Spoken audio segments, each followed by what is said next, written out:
So at Texas, Eddie Reese, his two versions of recovery workouts for us. One we don't do very often is a 20-20-20, which is 20 minutes of swimming, 20 minutes of kicking, 20 minutes of pulling.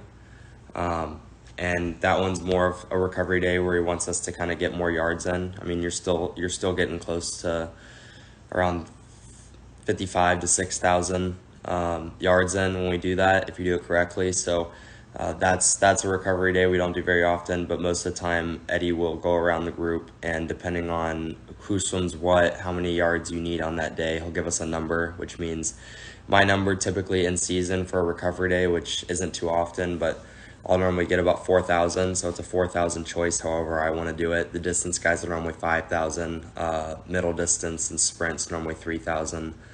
But yeah, those are two of Eddie Reese's recovery workouts. What's my idea of a recovery swim workout? Well, I know when I was in my competition days, it would be typically the same mileage, maybe 10% less, but just the intensity would be taken out. We would probably still do some short sprinting. But if I was to redo my swimming career today, it would be a lot different. I would be doing some drills. I probably would be doing just some short activation, but I would be wanting to have the mileage left up entirely to myself, so that it's more of a mental recovery, or at least the mental recovery side is a component of the total recovery. Whereas I think ours was just completely a physical, a physical expectation that you're going to do less work or do a little bit less mileage. So I would certainly look at recovery completely different to what I would, and I think that's sort of common knowledge now with what some coaches are doing, particularly on the sprint side. So yeah, I mean, it's obviously you need your physical, your body to freshen up, but you need your mind to freshen up as well. I think sometimes that's missed.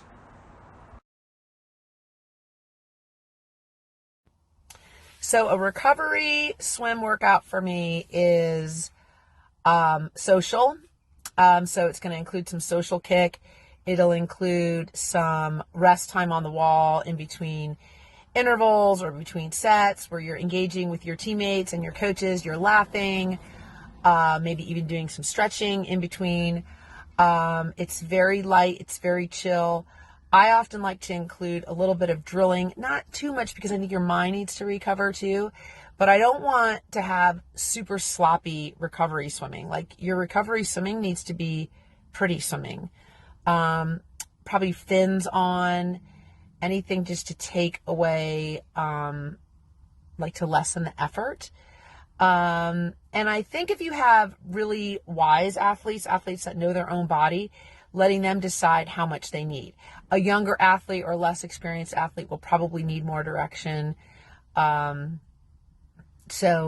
I think recovery swims are really, really, really important. I think active recovery is very important. So a day off, of course, is recovery, but I think you do need some recovery swims in between high intensity workouts.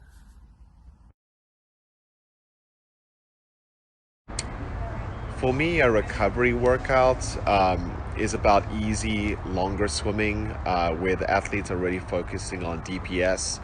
It gives them an opportunity to really focus on their stroke, really focus on how they're feeling in the water, and kind of just slow everything down. Even though it's a recovery workout, I do feel like the athletes do need to get their heart rates up.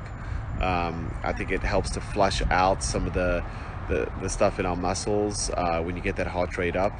So yeah, any little bit of aerobic swimming where the heart rate's 130, 150, but nothing over that. And every now and then you just want to spike it with maybe a short little sprint or something like that, just to spike the heart rate and get the lactic acid moving a little bit, but not more than that. So recovery workout for me, anywhere from 1,000 to 2,000, maybe 2,500 if it's more of a distance-based swimmer, but not more than that. And make sure they do have some varying degrees of their heart rate. What is your idea of a recovery swim workout? Well, I think there are different ways of recovery, and sometimes I will have recovery practice where we'll do a 600 choice, 425 meditation when you meditate and you just try to feel the water, 400 choice, 225 meditation, and 100 choice, and that was it. And I think that's a great recovery practice. Some other times you have to have a recovery practice where there's a little bit more volume, and you have to get your heart rate a little bit up and lower it down. Everything depends on the type of training that you've done. If a swimmer is exhausted, sometimes you don't have to do a recovery practice. If you have a swimmer that is exhausted, sometimes it's good to be away from the pool and rest. Go for a walk, a little bit of light bicycle, bike ride. So it all depends on what you're trying to recover from. And from some hard practices, I have many recovery practices where the kids might not think that they're recovery because they have to move their heart rate between 150 to 140 to 130 to 120 and lower it down. But when they're tired, they feel that even 150 heart rate for some of them is very high. So, and just the fact that they have to do some sets and change speeds and then lower their heart rate, mentally they think that that's not recovery, and it is. And sometimes recovery is just not doing anything, because mentally you need to just boom, disconnect, and your body will respond to that. So it all depends on what you're trying to recover.